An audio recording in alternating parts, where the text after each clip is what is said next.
together we don't stand. There is power in our union. Now the lessons of the past were all learned with workers' blood and mistakes. Hello everyone, my name is Elizabeth Manns and I'd like to welcome you to the April 4th Coalition Show. This is the May 1st, 2023 edition of the show. It is the 431st show we have done since the closing of the North Adams Regional Hospital. The April 4th Coalition's mission statement is, we are for workers' rights and collective bargaining rights and are against tax breaks for the rich and corporations who ship our jobs overseas. We support all the articles of the Universal Declaration of Human Rights, but as is our custom, we put the emphasis on Article 23 at the start of the show. Dick, would you like number one? Yes. Number one, everyone has the right to work, to free choice of employment, to just and favorable conditions of work, and protection against unemployment. Number two, everyone without any discrimination has the right to equal pay for equal work. Number three, everyone who works has the right to just and favorable remuneration. That's money, folks. Ensuring for herself and himself and her family and his family an existence worthy of human dignity and supplemented, if necessary, by other means of social protection. And number four, everyone has the right to form and join trade unions for the protection of his or her interests. Okay, and at this time, we always give a thank you to Michael Putnam, who is the program director for WMNBLP 107.1, which is the community radio station, for airing our show on the audio portion of our shows on Friday at 6 p.m., and to the staff of NBCTC Yep. for helping us putting on this show. Okay, and today is May 1st. May 1st. May Day. May Day. International Labor's Day. Yeah. International Labor and stuff. It's also a call for help. May Day is a call for help, which I think is very important. 2023. Right. Yeah, People we in all poverty, need help this year. People in poverty across the world are making that call. Yeah, calling for it, definitely. And you wanted to start the show with Harry Belafonte, who was Yes. actually an activist along with being a very talented entertainer. Right, and you know, he's led an exceptional life. That you know, I just thought that we should take a moment and just take a look at it. So I went on YouTube and I found a fairly short video about his life, and then also there's a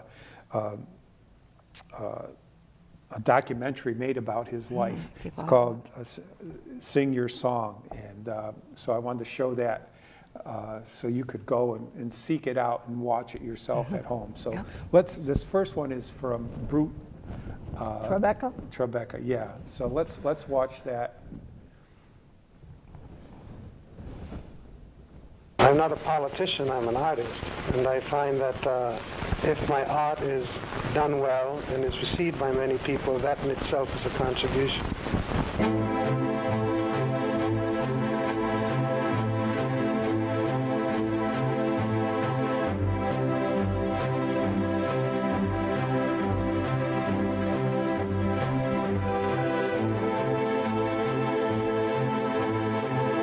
I think anybody who has a celebrity platform that's immersed in the arts, I think one of the best things any of them and all of them can do is to find some aspect of human need and to commit themselves to becoming part of bettering our global humanity.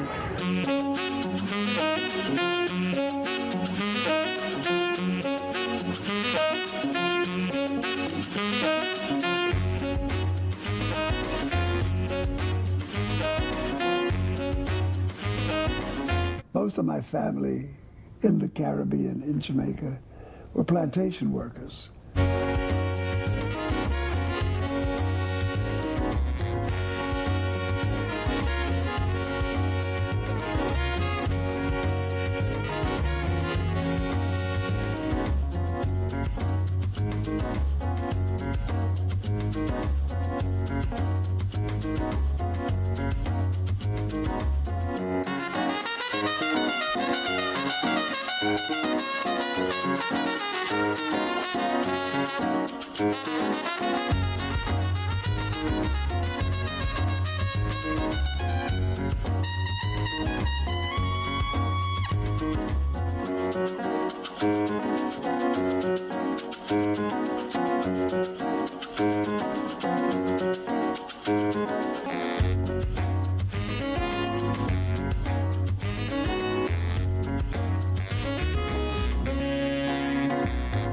singing culture could have helped with the tediousness of working in the sun and all day long.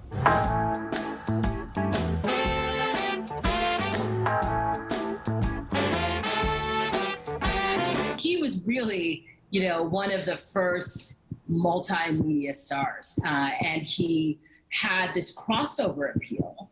I think because he was in all these different media and because he was so handsome and, really that could not be denied, we couldn't deny it black or white, that he was able to be this crossover star in a time when there was still legal segregation.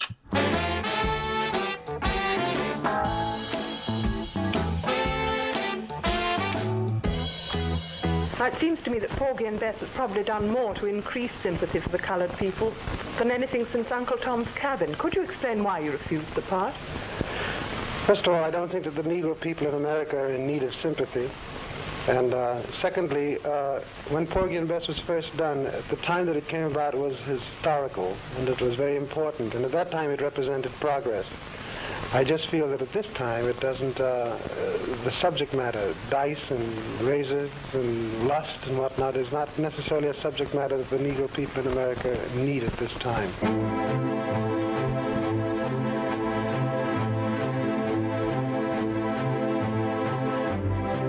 It is unfortunate that in America, the idea of civil rights and civil liberties has to be popularized.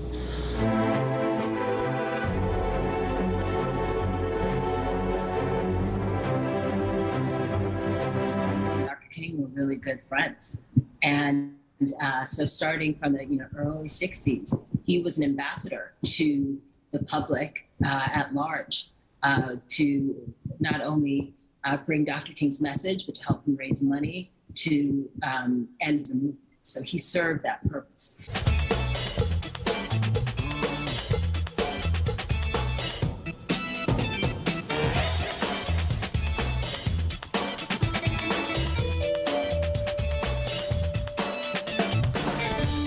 Johnny Carson had become the reigning late night host in terms of his popularity. And then television itself was still at a time when it was pretty segregated as well.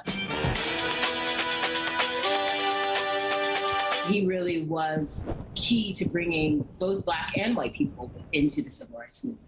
So he, having Harry on, and Harry insisted that he be able to choose his own guests, and Johnny granted him that. And we were in the middle of a year, 1968, that was explosive, to say the least. And so it was a big deal to have Harry on, to give him basically free rein.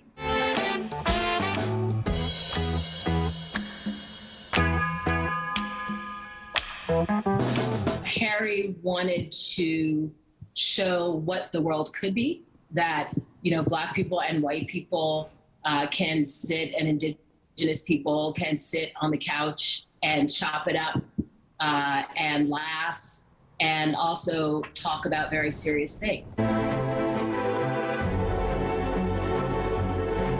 We must go to the polls in 1984 and tell Captain Reagan and his crew that the ship is in revolt.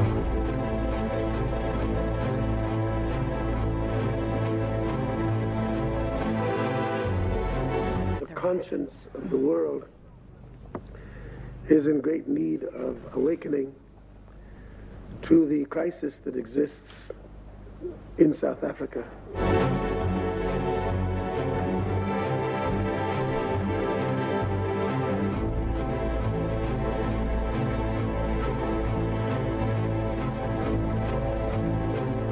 Hope that the generations that come now would understand this and see the power of art that is liberated and is put in the service of social development and not just try to entertain.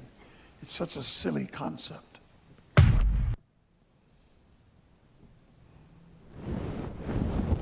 So we're hoping to go right into the Second video? second video from here.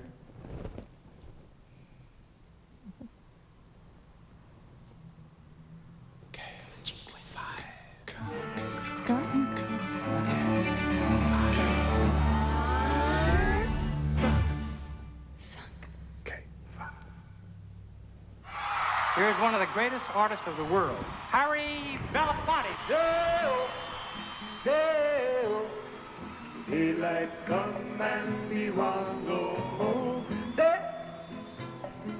One day, Paul Robeson came to see me and simply said, "Get them to sing your song, and they'll want to know who you are."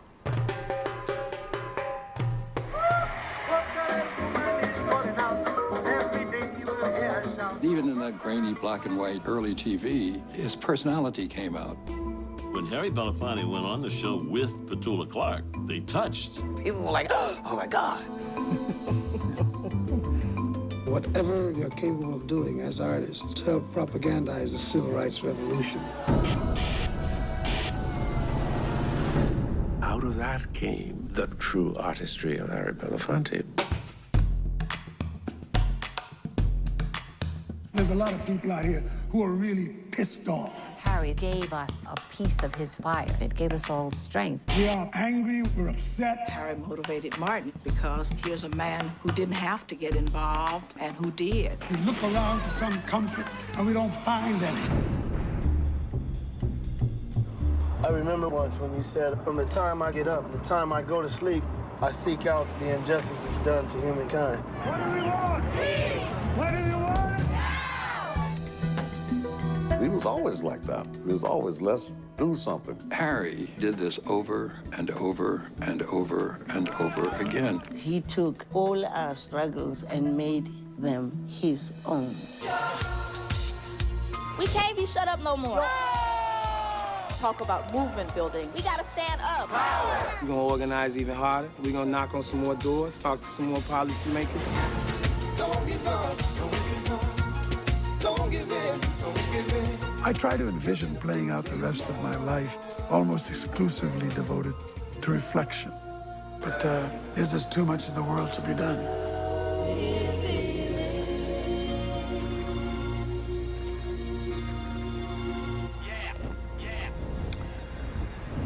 Okay, so folks, we want to encourage you to go look at the full biopic on Harry Belafonte's Sing Your Song, Yeah. as this was the trailer to try and pick your interest. Yeah, it was a very moving documentary. I can't do it justice. It is. You know. And at my age, it's the ongoing, when they were saying time after time after time after again, these are lifetime commitments and they don't end. And it's so disheartening to see what is happening right now. I'm so worried about young people that think the reality of their lives are like this, and they don't know about civic engagement. They aren't even being taught civics. And to see someone of the stature of Harry Belafonte and all those in positions where they have platforms to speak about human rights and civil rights is, I guess I'm looking for a revolution of hope and peace with love to keep going. You just have to keep going. But it's very hard these days not to be discouraged. Right. But we have to keep going. You have to keep when going. I thought Harry Belafonte would be great because we started talking about poverty last week, and we're going to continue it again, but just to refresh people's memories of what we started talking about last night, that we're going to show Matthew Desmond again, a shorter blip on his book that kind of inspired our discussion about poverty, and then we can talk some more about it. So let's listen to Matthew Desmond again. We don't need to outsmart this problem. We need to out. Oops. Guess we had a blip. We had a. Okay. It's all right. A little blip. We'll go back, but the three of us can talk while we're We getting don't need ready. to outsmart this problem. We need to out.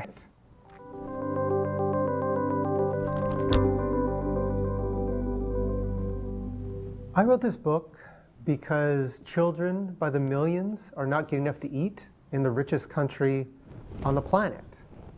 Because families, scores of families every year, are threatened with eviction, losing their homes. It's a dream killer. It's a capability destroyer. It reduces people born for better things. It's a misery, and it really threatens any story we tell ourselves about being the greatest nation on the planet.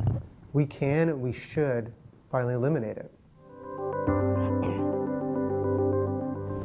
This book tries to answer two big questions. Why is there so much poverty in America? And what can we do to eliminate it?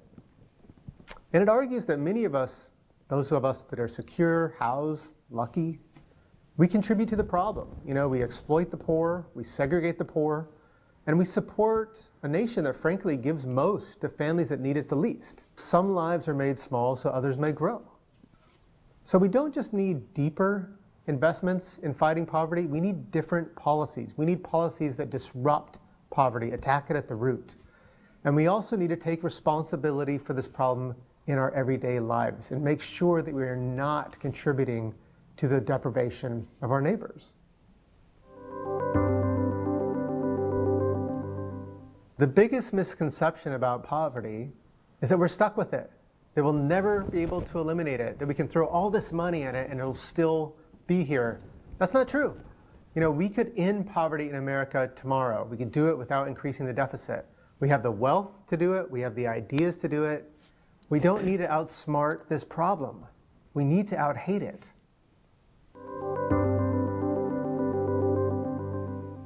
We can get involved by striving to become poverty abolitionists. This entails conducting an audit of our own lives, personalizing poverty, by examining all the ways we're connected to the problem and connected to the solution. You know, poverty abolitionism, it's a personal project and it's a political one too. And those of us who embrace the project can seek to divest from poverty in our consumer choices and our investment decisions. We can support a government that's actively striving to end scarcity by rebalancing the nation's safety net and expanding policies that empower the poor. We can oppose all forms of exploitation, whether it's carried out by corporations, property owners, financial institutions, even if, especially if, it benefits us. You know, we can shop at businesses that do right by their workers. We can welcome affordable housing in our own backyards. We can join anti-poverty movements springing up across the nation. There are so many ways we can get involved in fighting poverty in America. Okay. I have a hard time with that, because if you want to eliminate poverty in this country, you have to really hit the systemic structural economic use of the money, the taxpayer money, to stop the warmongering, the war profiteering. I'm sure there are quite good things, and I think it's wonderful that he wrote this book.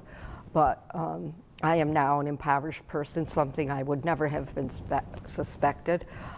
It's very hard to file complaints. It's very hard to get answers. You all know I'm not getting any answers at all.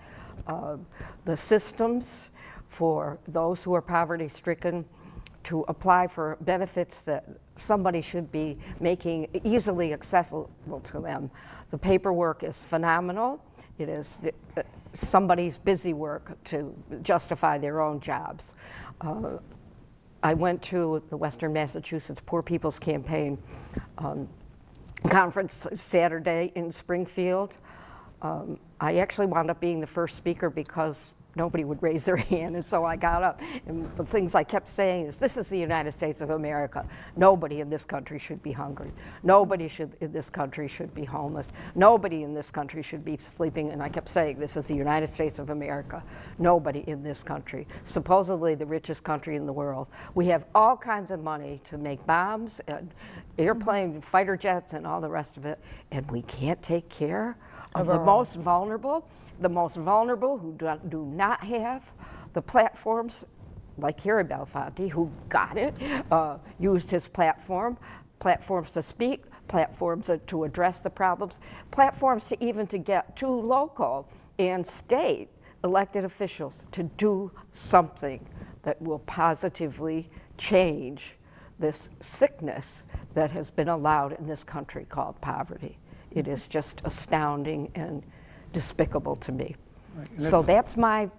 Right, but it's not just here, it's throughout the world. Oh yes, oh yes. Oh, I'm not denying that, but I think you have to start locally and also go after the whole thing. And I think his point is that there are, just the point that he made in his book, that when the earned income tax credit was raised for people with children, they were able, just by, in 6 months, they took 42% of the children that were in poverty out of poverty.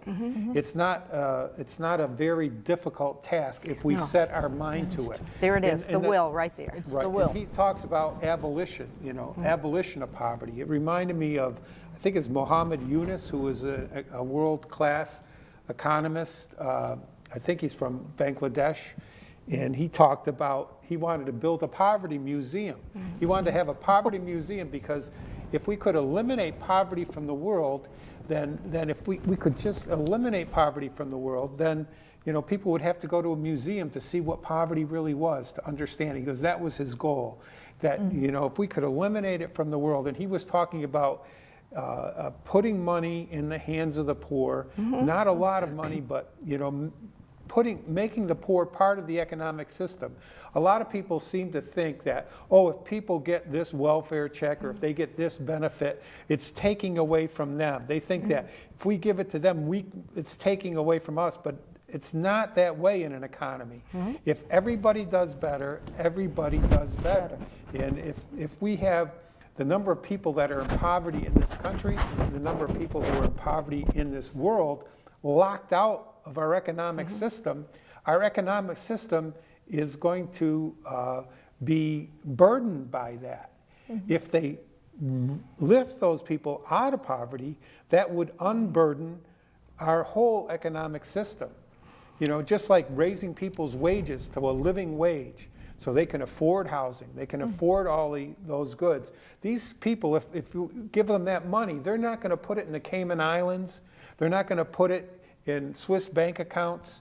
They're going to spend that money. But you've got worldwide systems that are structurally set up to by design, to keep poverty and make money off the people who are impoverished. And that's exactly what Mr. Desmond was saying. So, I mean, it's a wonderful dream, but how do you dismantle these economic systems, these world banks, the Pentagon? How do you dismantle them?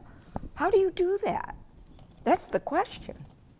Well, you advocate for those in poverty, and you use the democracy that we have to point out, like there's a National Priorities Project in Northampton that works out what the actual budget, how much money spent in the Defense Department on this, and what it takes away from each person within the community.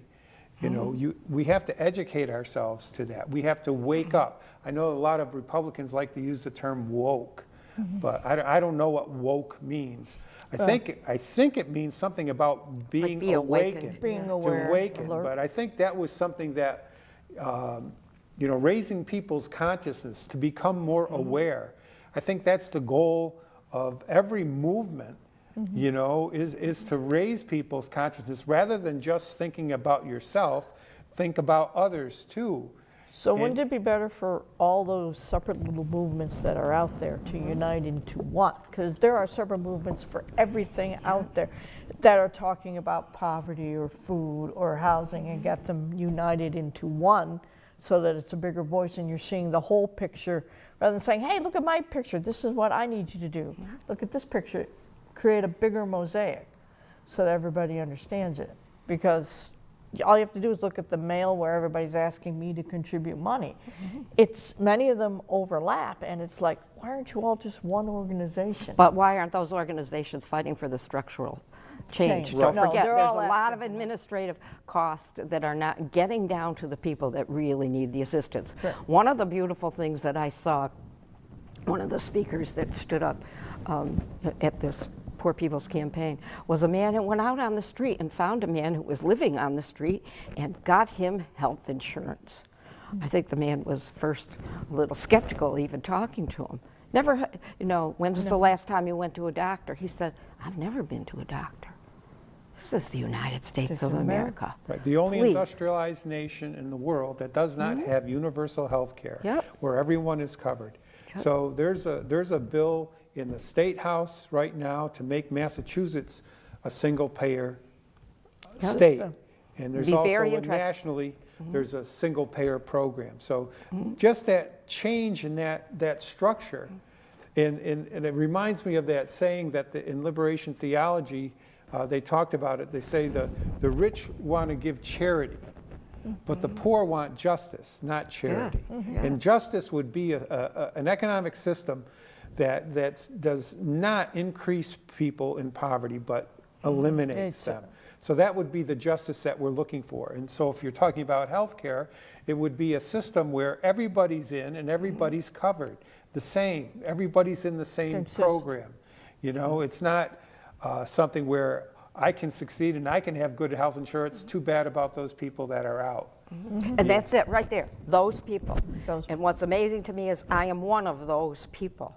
And you have no idea the depth of the last 2 years, what I have gone through to try to protect myself, to try to save the safety of my home, the paperwork that I've had to fill. I'm exhausted from it.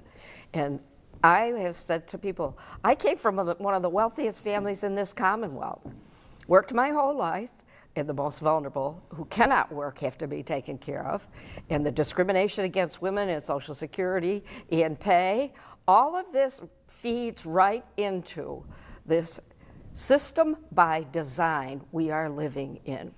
So I'm being a very bad devil's advocate with you, but really it's atrocious. And I look at Harry Belafonte and I think, my goodness, we're sliding. We've slid so back since the 60s and 70s, and you know.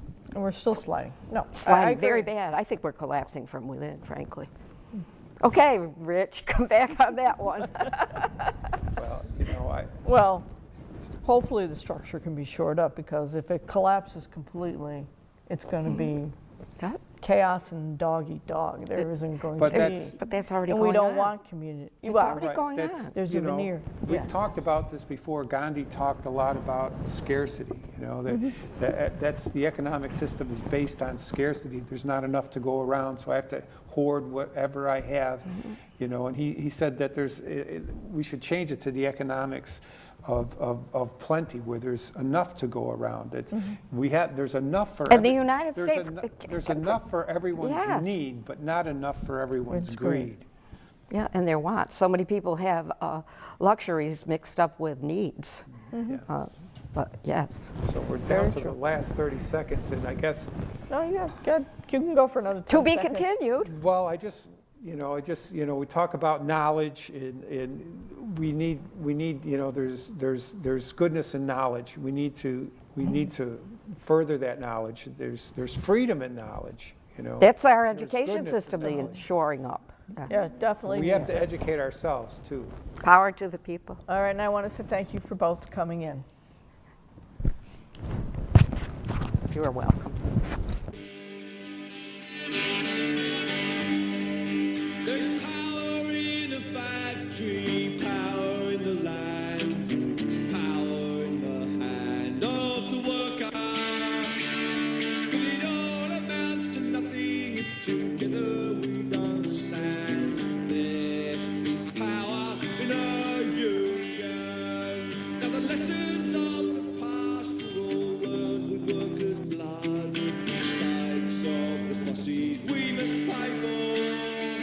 From the cities and the farmlands to trenches.